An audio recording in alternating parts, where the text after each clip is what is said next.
জিন্দাবাদ ইনকিলাব ইনকিলাব ইনকিলাব ইনকিলাব জিন্দাবাদ জিন্দাবাদ।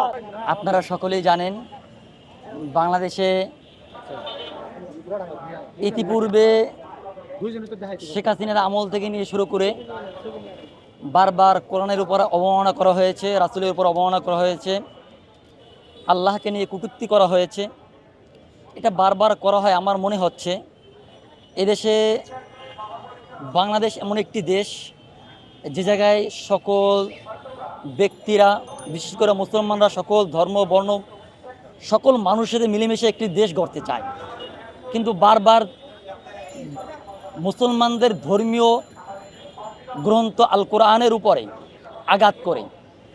কারণ তারা জানে ধর্মীয় কোরআন উপরে যদি আঘাত করা হয় তাহলে কোনো মুসলমানই তার ঘরে বসে থাকে না।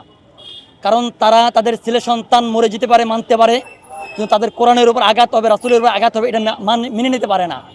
কিন্তু এই জন্যই মুসলমানদের উপরে সবচেয়ে একটা কঠিন জায়গা, বুকে আঘাত দেওয়ার মতো একটা জায়গা হলো সেটা কোরআন। সেই কোরআনের উপর অবমাননা করা হয়।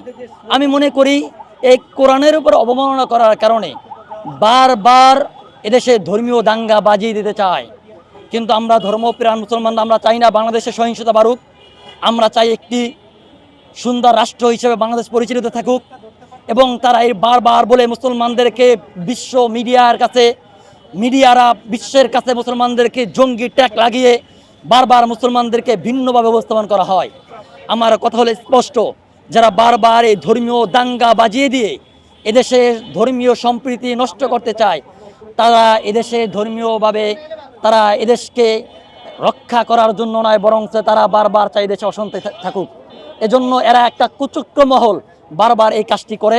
আমরা প্রধান উপদেষ্টার কাছে এটার আহ্বান জানাবো, যারা বারবার ধর্মীয় গ্রন্থ আল কোরআনের উপরে আঘাত করবে তাদেরকে অবশ্যই ফাঁসির মঞ্চে দিতে হবে। নিরপেক্ষ, সত্য প্রকাশে আপোষহীন।